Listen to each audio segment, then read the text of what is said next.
Welcome to episode 168. And today I thought it'd be good to talk about something that a lot of business owners feel, but they don't always name in this way.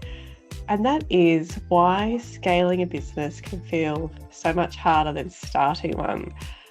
Now, I don't know about you, but every business event that I attend, owners and leaders are talking about business growth. We're almost obsessed by it. And in many ways, I think it's because people think it's what we have to do in business. We have to keep growing. And also because it sounds really exciting. You can have more customers, more revenue, more opportunities, maybe more people joining the team. And from the outside, that all looks like success. And of course, it is success. You've built something that people want and you're growing because of that. And that's worth acknowledging. But often growth can also feel really messy and it can feel like the business is becoming more complex, but the way that things are being managed hasn't quite caught up yet. You might have more people, but you feel busier. You might have managers in place, but people are still coming to you for decisions. You might have new starters joining, but they're not getting up to speed in the way that you expected. And you may have a team that was once really close and connected, but as you grow, communication starts to feel harder and culture starts to feel a little less obvious. And I think this is where a lot of business owners can be really quite hard on themselves. They think, oh, why is this so difficult? We want it to grow, but we've just created this whole new set of problems. And for some people, the answer is that they decide to intentionally stop chasing growth. And I've come across owners who have exited their businesses just to start something else as a one-person team. And the reason it can feel so hard and messy is because starting a business and scaling a business are two really different things. Starting a business relies on a lot of energy, ideas, relationships, the founder being across almost everything. Whereas scaling a business requires something quite different. It's about clarity and consistency and structure and other people being able to make decisions without everything coming back to the founder. And that's a really different stage of business.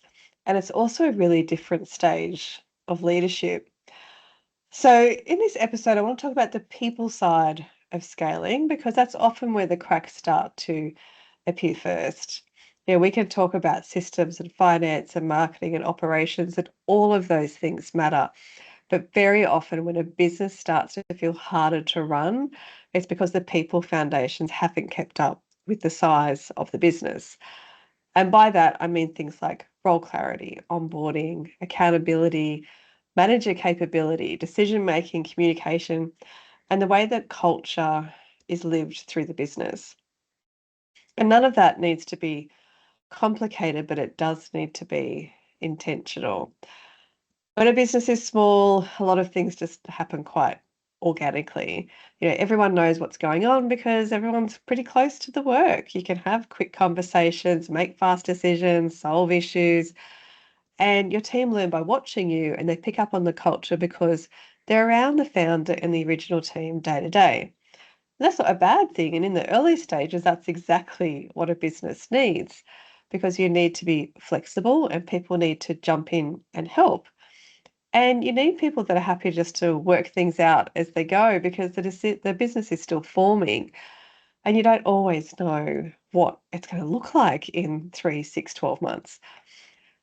But the challenge is that those very same habits that work great at the beginning can become really unhelpful as you're growing. If everyone has always done a bit of everything, then at some point people start to become unclear about who owns what. If decisions have always gone through the founder, then at some point the founder becomes the bottleneck. If onboarding has always been informal, then at some point new starters get different experiences and they start to feel like they're not being trained and supported correctly.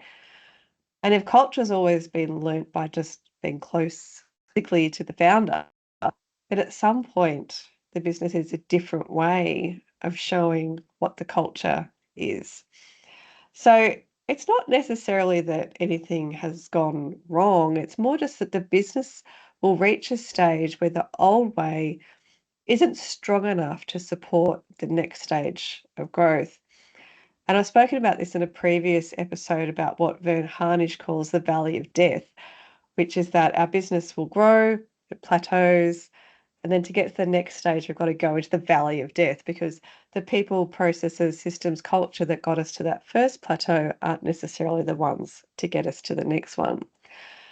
So, when we start to understand that, and it's not just me as an owner, it's not just my business, that's when we can stop blaming ourselves or blaming the team and start asking a much better question, which is what needs to change now that we are bigger? And it's also worth acknowledging that businesses are not trying to scale in easing conditions at the moment. The latest ABS business count data showed that in Australia we have more than 2.7 million actively trading businesses.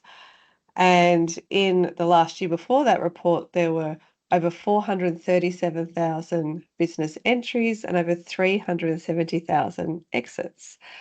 So while many businesses are getting started, there are also a lot that are exiting and closing. And so that's the real challenge. It's not just starting, it's building something sustainable. And then when you look at what small business owners are dealing with, it becomes even clearer. There's a Council of Small Business Organisations Australia report which found that 72% of small business owners said that rising business costs were the biggest obstacle to expansion. And it found that 76% of small business owners reported stress or anxiety, and 57% had experienced burnout.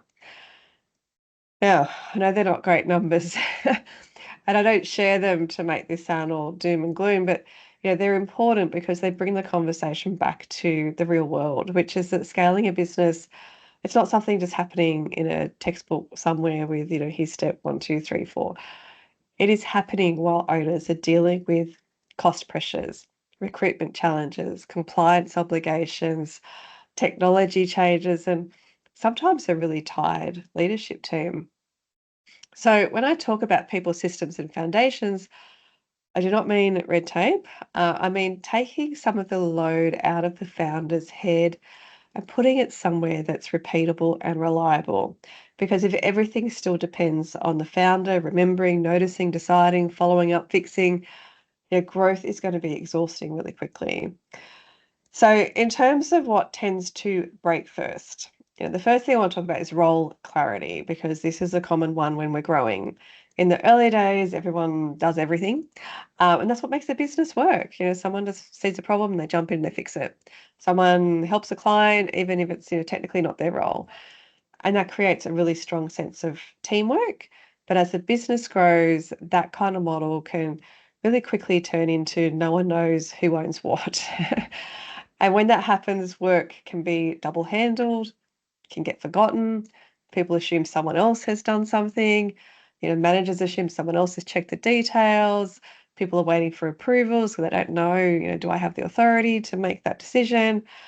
And so, of course, the founder then gets pulled back into the middle to sort it out. So, if you're listening to this, I'd invite you to think about your own business for a moment. If something goes wrong, do people know who owns it? If a client has an issue, does everyone know who makes the decision? Because sometimes what looks like a performance problem is a clarity problem. And we can get frustrated that people aren't taking ownership or we haven't actually made ownership clear enough. And I had this recently where a business owner was on leave and was receiving Slack messages from one of their team members about how a piece of software wasn't working for that team member.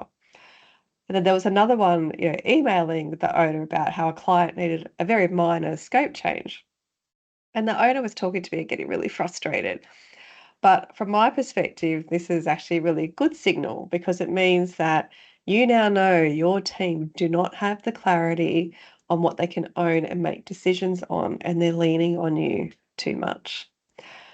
So fixing that isn't about writing position descriptions that are a laundry list of tasks, but it does mean making sure people understand what they're responsible for, what success looks like, what decisions they can make, and when they need to involve someone else. The second thing that often starts to break is onboarding. When a business is small, onboarding is pretty personal. New person joins, they sit with the founder or a senior person, they hear stories, they learn the clients, they're watching how everyone's working, and they're just understanding the culture by being close to it. But as the team grows, onboarding can become really inconsistent.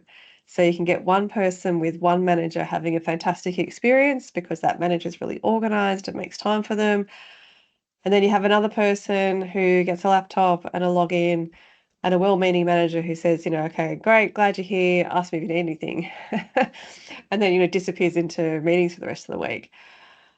And then a few weeks later, we wonder why that second person is still asking basic questions or why they're doing things differently or why they don't seem to be fitting in. So onboarding is not just showing someone where things are saved or where the bathrooms are.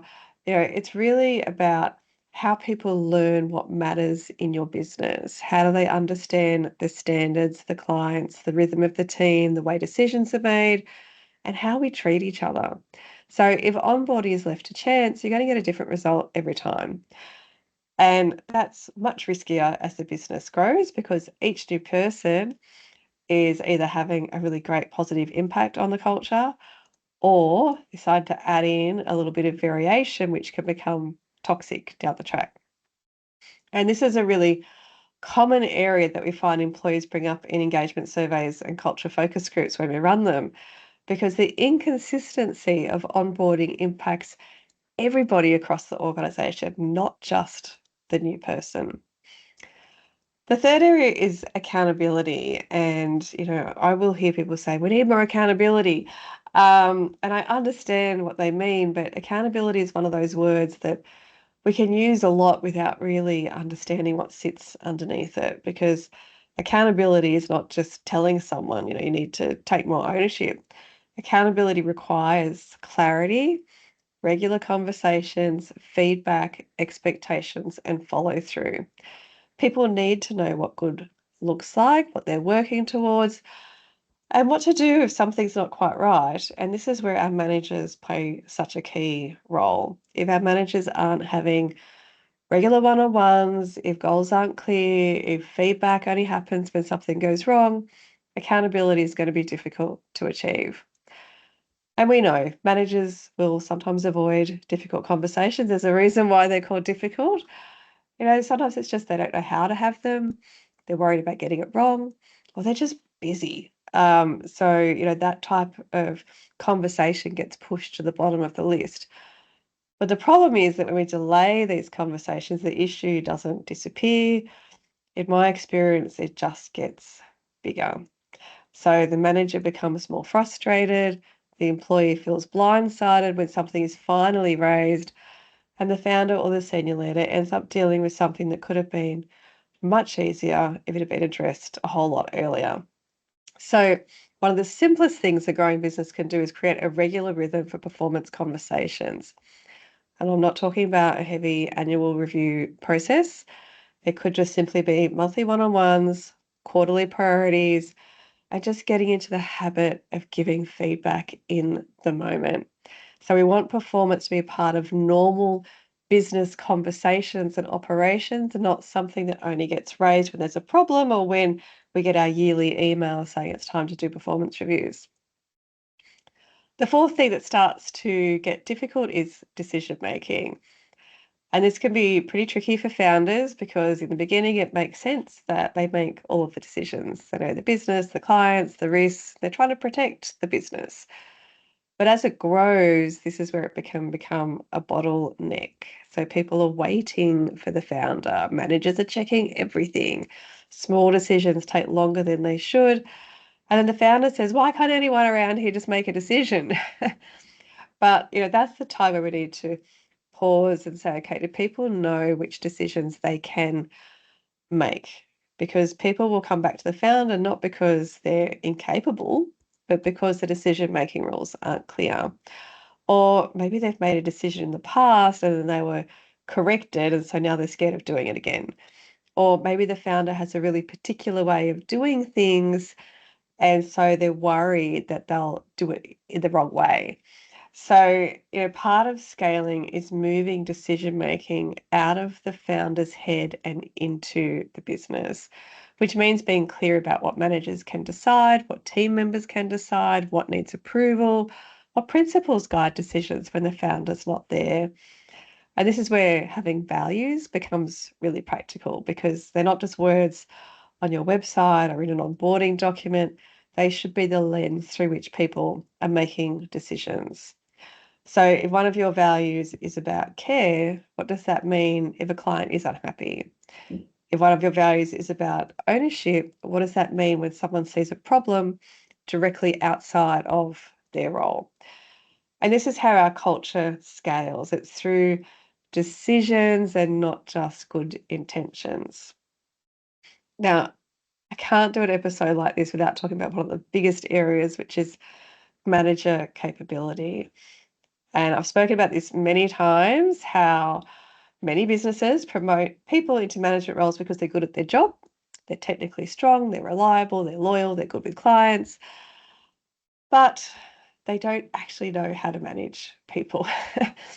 So, I invite you to think about your own career, and I'm fairly certain for most of us, we can remember someone who was not a great manager.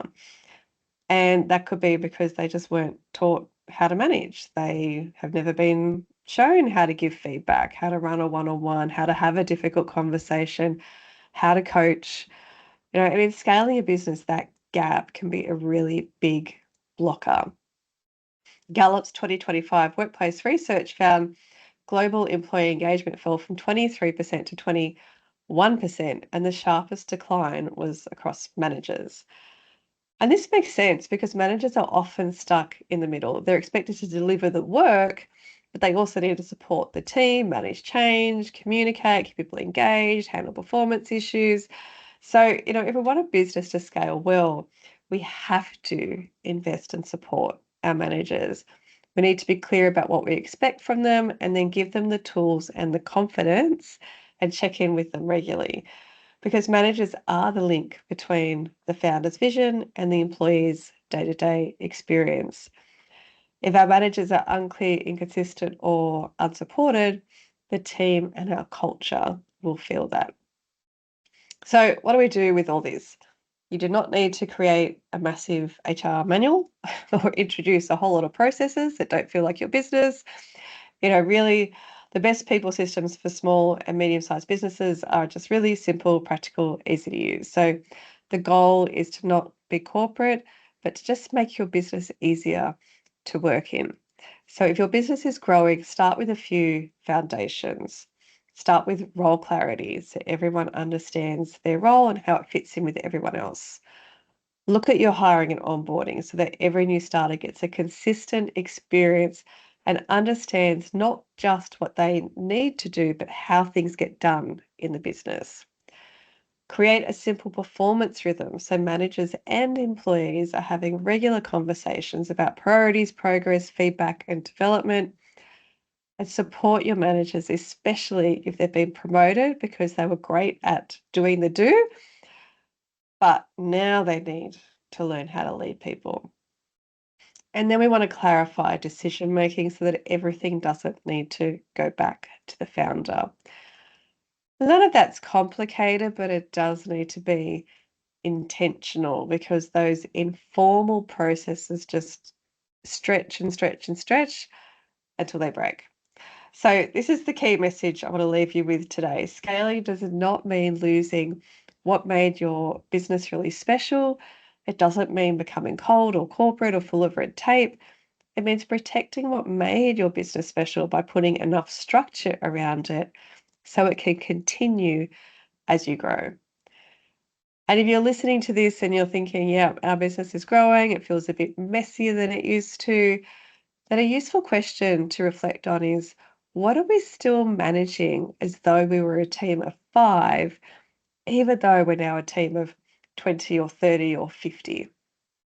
Pick one area where the cracks are showing and start there. So if people are unclear, start with roles and responsibilities. If new starters are taking too long to settle in, start with onboarding. So, if communication feels patchy, start with a rhythm of meetings and updates. Those small steps can make a huge difference when we're focused on the right things. And this is also where external HR support can be helpful, particularly for businesses that are too big for everything to be informal, but aren't necessarily ready for a full-time HR person. Sometimes you just need someone to help you to step back, look at where the cracks are forming, and put practical things in place before those cracks become bigger issues. So, good HR support should not make your business feel more corporate. It should help your business feel calmer, clearer, and more consistent. And of course, if you need that support, just reach out to us at Amplify HR. So, coming back to the question that I started with, why is scaling a business harder than starting one? And it's because starting relies so heavily on the founder's energy, ideas, and involvement, whereas scaling requires the business to stand on its own. It requires other people to lead, decisions to be made without the founder, expectations to be clear, and the culture to be intentional. So this week, take a moment to think about, where is your business still relying too much on memory or on the founder being across everything? And think about that one thing that you could start improving. And if you've received value from this episode, I would love it if you could leave a rating or a review over Apple Podcasts or Spotify so someone else can also find the episodes to help with their business. Episodes released on Mondays, so click subscribe and you'll be notified of when that's available. Thank you so much for joining me. If you have any feedback, questions, or ideas for future episodes, head on over to amplifyhr.com.au or connect with me on LinkedIn and we can start a conversation.